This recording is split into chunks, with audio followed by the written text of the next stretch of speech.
Imagine the worst smell you've ever encountered, and it's not what's stuck to the bottom of your sketches after a walk across Hampstead Heath, now smeared across your living room by your Roomba. Something so aggressively foul that even Henry Mayhew, a Victorian journalist who had seen London's slums, sewers, and meat markets, wrote, "On every side assailed by the peculiar smell of rawhides and skins and of tan pits." That was Bermondsey 1830.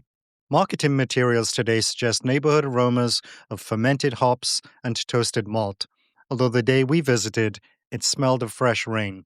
So fresh it was still pouring. The arches blurred as we struggled to dodge flushing range of rain puddles.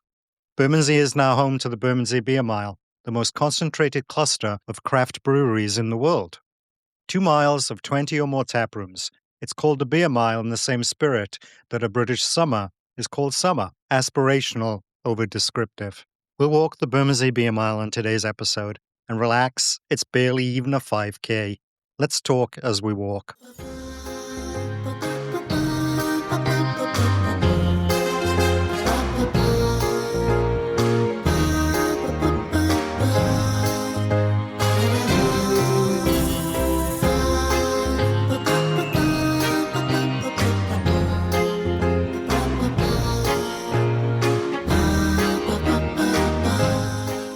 Before we start, remember to share this episode, the show, and the website with people you think will love it. Publicitythepodcast.com. Also join our new Facebook travel community group, London Travel Tips and Planning, and the link is in the show notes. Our admins and members are the friendliest you'll encounter. So instead of jumping into how do I get to the beer mile, let's ask, why Bermondsey? Why did London's craft beer revolution pick this patch of land across the river from the city between Borough Market and Millwall Stadium? Remember the decoder ring tool from earlier episodes? It's the key that unlocks a neighborhood's history, character, why the streets look the way they do, and why the people in them behave the way they do. Usually it's a pub. This time it's a railway arch on Druid Street. No sign. A 6.5 hectoliter brew kit, built by a cheesemonger who went to New York and returned, furious with British beer. By the end of this episode, I'll make the case that a taproom in a railway arch is the most honest evolution of the London pub in the last 50 years. The reason it exists in this postcode goes back 500 years and smells a lot worse than hops. The story involves dead cows, a banker who bought a brewery from a widow, the world's largest beer operation, 50 years of council estates, and a photographer who accidentally named one of London's most famous tourist attractions. This is your host, Expat Andy, broadcasting from Miami in the Sunshine State. My job is to be your insider guide to the London that doesn't make it onto the highlight reel, the London that's hidden in plain sight if you know where to look.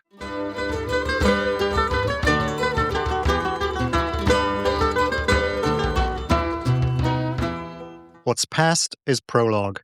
Following the bard's advice, before we cover today's beer, we need to talk about what Bermondsey was.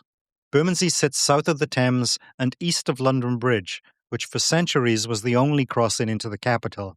Roman soldiers, medieval pilgrims, Tudor merchants, and eventually the railways themselves, everything came through this hinge point. Bermondsey's past dates at least back as far as the 700s. Pope Constantine refers to Vermondaisy, the site of a monastery that would later become Bermondsey Abbey, located in what is now Bermondsey Square. The monks helped reshape the riverside, reinforcing the banks and turning a tidal inlet of the River Neckinger into St. Saviour's Dock. Bermondsey was also mentioned in the Domesday Book of 1086. Bermondsey's position outside the City of London's control mattered greatly. Medieval guilds had no authority here, making it the place to operate beyond their reach. And the leather industry? It did exactly that. Act 1. What is that smell? Tanning, the process of turning animal skin into leather, not the sunbed kind, was brutal work. You needed water, vats of ground oak bark, and lots of animal hides. Oh, and also historically, you needed dog feces, collected from the streets by workers known grimly as pure finders. Have you ever seen that on a resume? Hides were soaked in this mixture from weeks to months in open pits. The smell was worse than a rest stop bathroom. Don't pretend you don't know what I mean. The City of London simply banned the whole enterprise and sent it across the river. By 1792, a third of all the leather in England came from Bermondsey. One district, 1/3. Families like the Bevingtons, Barrows, and Hepburns built industrial empires here. In 1833, the leather market opened on Weston Street, located in a grand Victorian quadrangle where hides were traded as a commodity.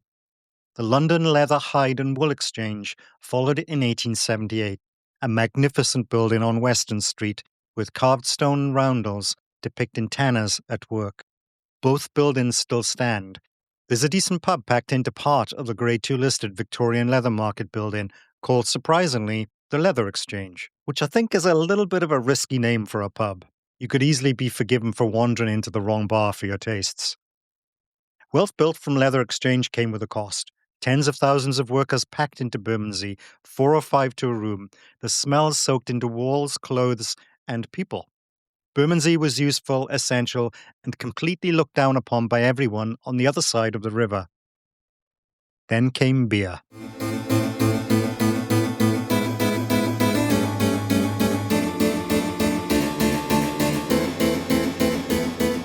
The same logic that drew the tanners drew brewers. Proximity to the river for transporting grain and selling products, and freedom from City of London interference. The Anchor Brewery was founded in Southwark in 1616, right next to the Globe Theatre. In 1781, a city merchant named Robert Barclay, yes, that Barclay family of Barclays Bank, well, he bought the Anchor Brewery along with John Perkins, the brewery's chief clerk. They acquired it from the widow of its previous owner, Henry Thrale, for £135,000. Thrale's friend, Dr. Johnson, and that's the man who wrote the defining English dictionary, he observed, "We are not here to sell a parcel of boilers and vats, but the potentiality of growing rich beyond the dreams of avarice." By 1809, the brewery, renamed Barclay Perkins, became the largest brewery in the world. It occupied 13 acres and one of Boulton & Watt's finest steam engines. They brewed porter, pale ale, and a Russian imperial stout so famous it was shipped to the court of the Tsar. The brewery drew tourists. Bismarck, Prince Louis Napoleon, later Napoleon III, and Giuseppe Garibaldi visited. I hope he brought some of his biscuits with him. Garibaldi wanted to shake hands with the drayman, who in 1850 had beaten visiting Austrian General Julius von Haynau with brooms. Von Haynau certainly had earned his nickname, the Hyena of Brescia, or Austrian Butcher, for his brutal suppression of revolutions in Hungary and Italy. The Bermondsey drayman took a dim view of this, crying, "Down with the Austrian Butcher!" Bermondsey had form when it came to beer. The smell was different, malted yeast instead of tannin pits, yet the principle was the same. This is a place where things get made.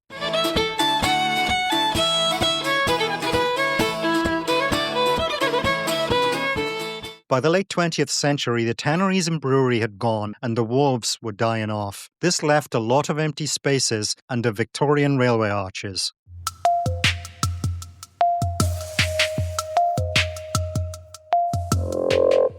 Act 2, Arches, Estates and the Decoder Ring. As rail lines pushed into London Bridge from 1834, the Victorians had to decide how to carry trains through a crowded city. The answer was long, raised brick structures with arches at street level. What do rail viaducts built of 60 million bricks need? Bricklayers. Lucky for these bricklayers, there was already a pub nearby named, conveniently, the Bricklayers' Arms.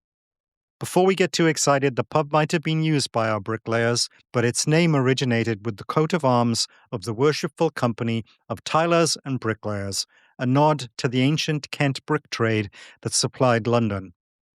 The Bricklayers' Arms stood at 37 to 39 Old Kent Road on the three-way boundary of Bermondsey, Walworth, and Elephant and Castle. Inns have occupied this location for 6 centuries. The site served as a stop for coaches travelling along Old Kent Road, where passengers heading to or from the City of London would transfer for journeys to the West End. Sadly, the pub was demolished around 1963. Its location, ironically, deemed important for road expansion. The viaduct heading into London Bridge runs for nearly 2 miles, from Tower Bridge to South Bermondsey. Beneath it, hundreds of brick arches.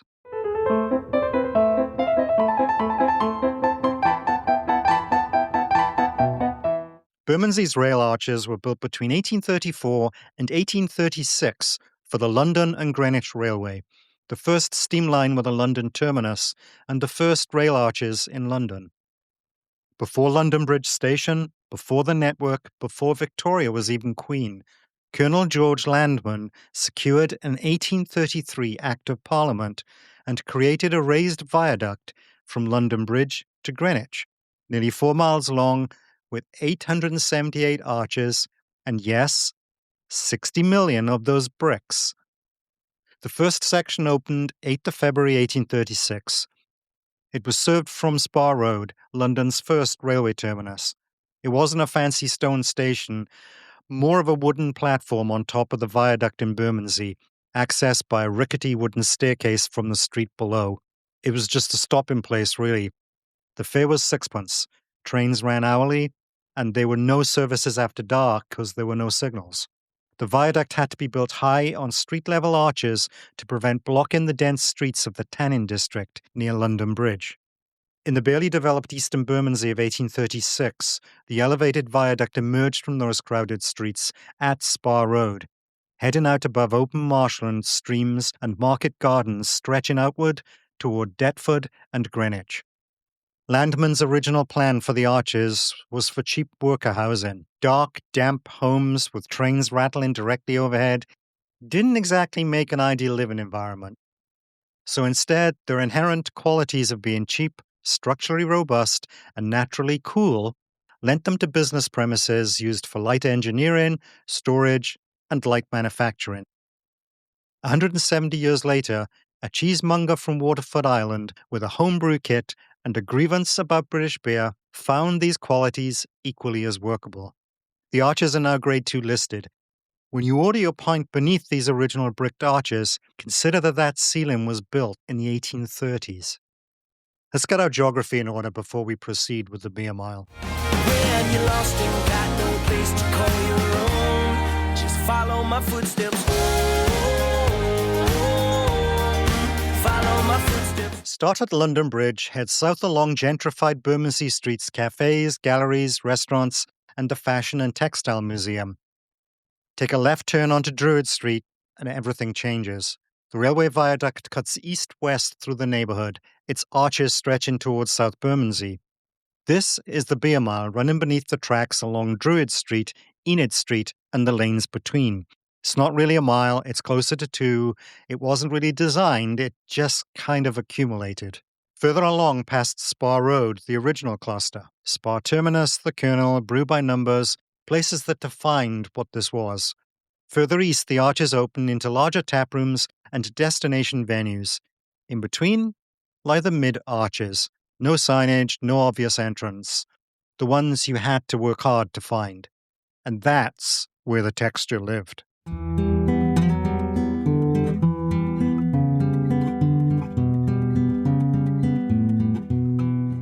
At the peak of London's industrial era, the arches were occupied by workshops, stores, and small manufacturing businesses.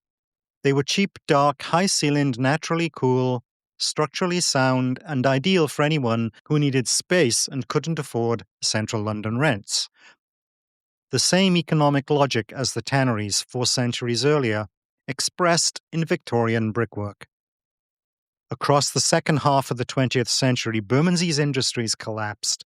The docks mechanized and moved. The leather trade drifted north for cheaper labor. The last working tannery in Bermondsey closed in 1997.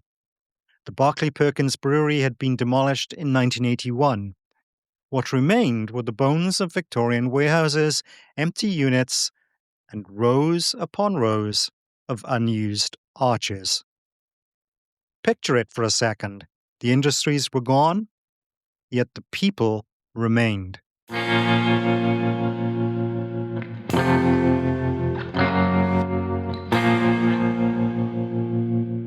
Dense, industrial, and caught between the city and the docks, Bermondsey saw heavy damage during the Blitz.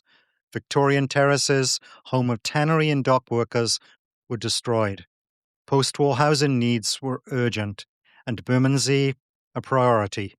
The result was one of Inner London's most comprehensive council housing programmes. The LCC and later Southwark Council filled cleared land with estates that spanned every post-war design. 1940s brick 5-story walk-ups, 1950s deck access blocks, 1960s tower blocks, and 1970s low-rises. The Beer Mile runs through this catalogue of 20th century social housing. Bermondsey was a proudly working-class, tight-knit, political insular community built around the tanneries and the docks. This community endured after industry left. From the 1970s to the 1990s, the Bermondsey community lay mainly ignored by the developers as Inner London changed around it. When Docklands money pushed east in the 1980s, Bermondsey residents fought it, occupying scaffolding and rallying under Bermondsey for Bermondsey people.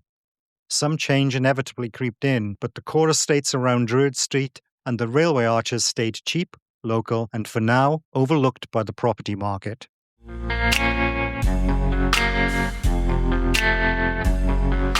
By the early 2010s, the Druid and Enid Street arches were among the few places in central London that were affordable for small breweries.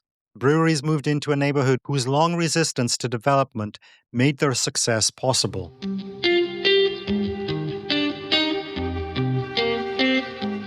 Soon, Spa Terminus had become one of the most concentrated clusters of food and drink producers in Europe, yet remained an unofficial Saturday morning word-of-mouth market. Monmouth Coffee negotiated long-term leases on several arches at Spa Terminus, establishing one of the roasteries there. Neal's Yard Dairy, the London Cheese Institution, set up a maturing and distribution facility nearby. Importers of Italian charcuterie, natural wine, and specialty produce soon followed. So who was the catalyst for this interest in dank Victorian railway arches?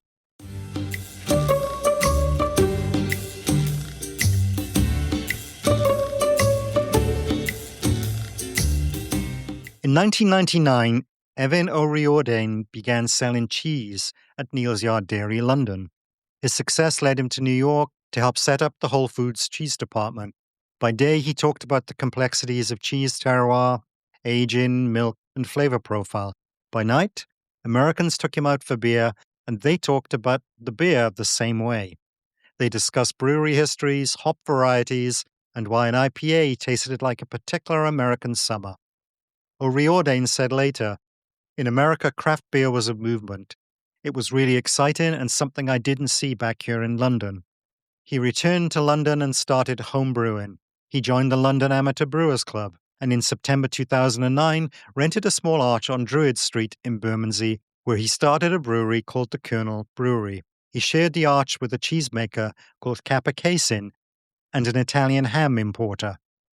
The minimal setup consisted of a small brewing kit, a handful of staff, hand bottling, and plain brown paper labels designed by his partner, Tanya. That first Christmas, Neal's Yard sent a few bottles to regular customers. Well, those customers wanted more. O'Riordan had no real sales system. Beer, he believed, could speak for itself.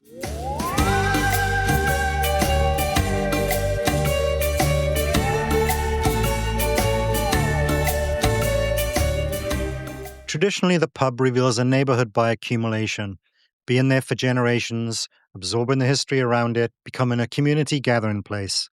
In 2009, in a railway arch, the Colonel reveals Bermondsey by repeating the same logic that had made Bermondsey: find the regulatory gap, occupy cheap industrial spaces, do something meaningful in the unfashionable corner that the market ignores. The tanneries knew it, the council estates knew it, now the brewers knew it too. The Colonel sparked a wave of London microbreweries, with many passing through its doors or seeking O'Riordan's advice. One brewery is not a beer mile, however. That needs breweries.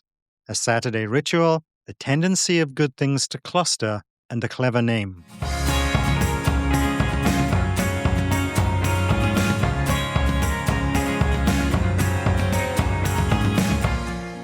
Act 3. The Mile finds its name. In entrepreneurial clusters, the first success is always the hardest. Everything else that follows is simply momentum. Once the kernel established itself in the Bermondsey Arches, other brewers began eyeing the same stretch of railway space. In the early 2010s, those arches were among the few places in central London where industrial units were affordable enough to make small-scale brewing viable. They offered high ceilings for fermentation tanks, naturally cool temperatures, and loading bays. With a 20-minute walk from London Bridge Station, the entire city was within reach. Partisan Brewing moved in. Brew by Numbers, founded by Dave Seymour and Tom Hutchins, inspired by American craft beer styles set up nearby. Anspach and Hobday joined in 2013.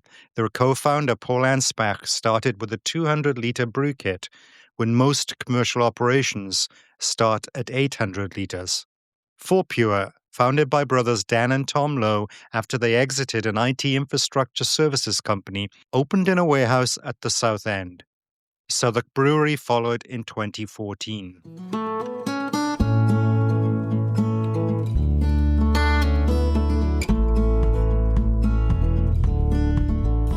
Each brewery had its own identity. The kernel was almost monastic, with no branding, no taproom, just the beer. Partisan leaned eccentric and experimental with kaleidoscopic labels. Brew by Numbers had a geeky approach, numbering beers by style and recipe. Anspach and Hobday focused on traditional London styles, reworking porter and stout with modern technique. Together they formed a small self-sustaining ecosystem, sharing equipment and ingredients. Trains rumbled overhead, and the air, once thick with hides, now smelled unmistakably of malt.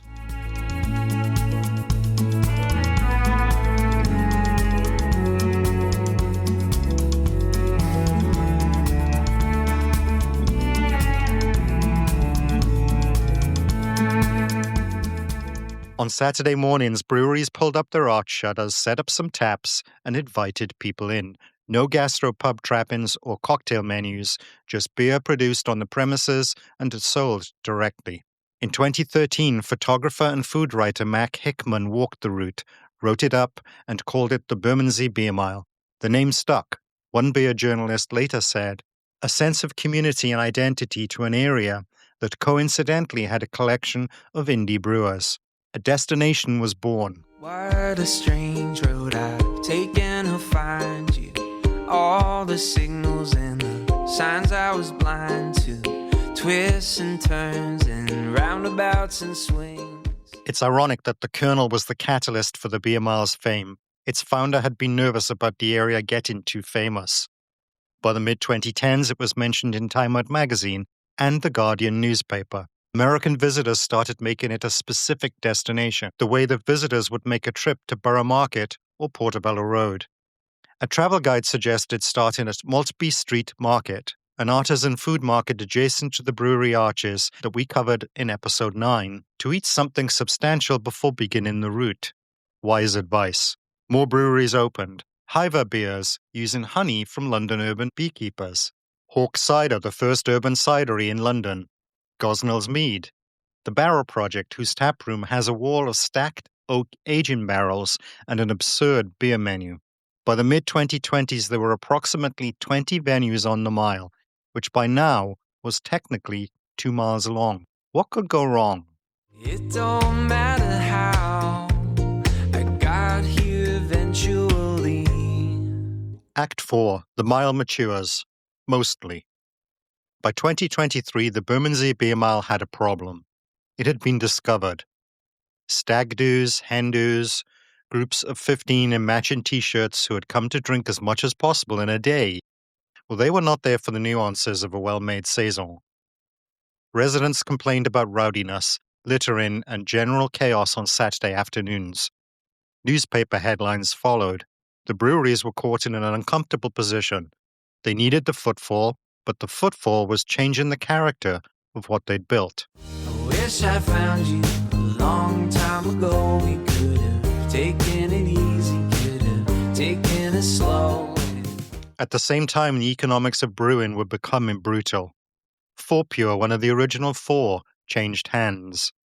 Partisan closed. Brew by Numbers relocated its production. Hawk Cider left the area. Spartan and Ibria shut up shop. In 18 months, 4 Beer Mile stalwarts disappeared from the map. Yet the mile didn't die, it changed shape, just like this corner of London has always done. What's replaced the departed breweries?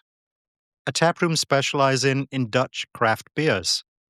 The UK's first sake brewery, Kanpai, relocated from Peckham. There's a mead taproom. Music venues carved out of former brewery spaces. Three Hills and More Beer Company running acoustic sessions to hardcore metal alongside their taps. Art classes, pottery workshops. The arches that once held tannin pits now host ceramics evenings, pottery evenings, art classes and jazz gigs. Sufficiently gentrified London. You almost want to weep.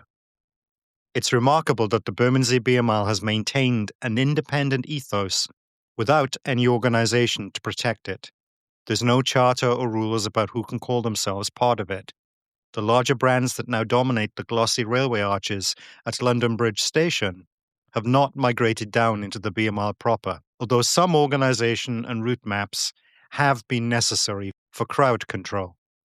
Still, the culture the Beer Mile pioneers built has proven more resilient than anyone predicted. Paul Anspach, one of the original founders, told Time Out he found this genuinely mysterious. Perhaps the arches self-select for independence. Awkward, dark, narrow spaces that vibrate when trains pass. Will they require a certain bloody-mindedness to make it work? Sound familiar? That's because it's the same culture that built the tanneries here in the first place. It sustained the council estates through the decades the market ignored. Find the space nobody else wants, do something important in it, let the product speak for itself.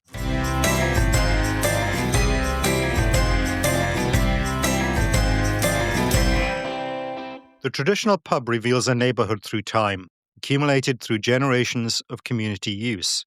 The Colonel Brewery reveals Bermondsey through logic. Cheap industrial space, loose regulation, and rents low enough for the right people to arrive. This is Bermondsey doing in 2009 what the area has done for centuries. Go on a Saturday. From London Bridge, walk Bermondsey Street to Druid Street and into the arches at Spa Terminus. No neon, no merch, just brown paper labels, and now a taproom with Japanese-inspired comfort food. Start there. A table beer if you want to stay sharp. A pale if you don't. Look up. Victorian brick, curved ceilings, trains rattling overhead as they have since 1836. Then walk the mile. Stop at Anspach and Hobday's Arch House and order the London Black Porter. Chocolatey and precise. Nearby, Barclay Perkins once brewed for the Empire. Between arches, take in the viaduct, the brickwork, and the council estates. Eras layered in one place. The industry's changed, but the principle hasn't. This is still where margins allow people to do things properly. That's what the Colonel decoded. Henry Mayhew wouldn't recognize it. Do you think he'd approve?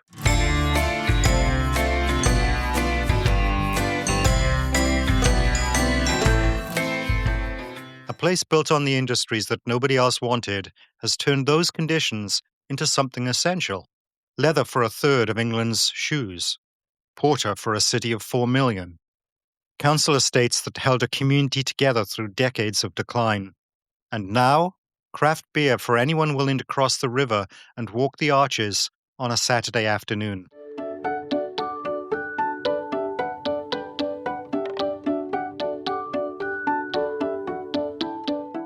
That's Bermondsey. That's the Beer Mile.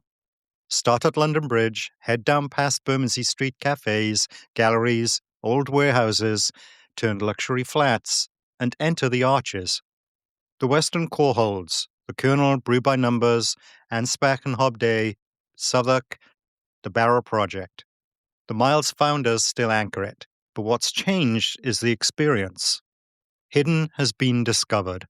A destination with regular hours and a route map. Head east and you see the shift. A process of selection, not collapse. Partisan, Spartan, Ibria, gone. Hawks, transformed. What's replacing them is more deliberate. Beer halls, kitchens, hybrid venues. Food is no longer nearby. It's part of the experience. The Mile didn't disappear, it professionalized. Rents rose, operators became sharper, more structured. It's harder to enter. Even the kernel evolved from almost inaccessible to a place you can now sit, eat, and stay. The crowd shifted too. Still locals and enthusiasts, but now visitors guided here. This isn't subculture anymore. It's on the London itinerary. It's even being covered in podcasts. Go figure. Above on Bermondsey Street, that process of change, assimilation, it's already complete. Below in the arches, it's catching up. Not ruined, not untouched, just understood. When something is understood, it changes. You're no longer discovering it. You're stepping into something that already knows what it is. Go see for yourself. Decide what you find. I'm your host, Expat Andy. This has been Publicity, your London Travel Toolkit. You may notice a subtle change in the name and the branding of the show. I wanted to send a clear message to the tour guides out there that this show is not in competition with you. We arm listeners with the tools needed that they can arrive on a walking tour with a local, on-the-ground human being, and they'll be ready, focused with their questions, having listened to Publicity, your London Travel Toolkit. Thank you, everyone, for listening and sharing.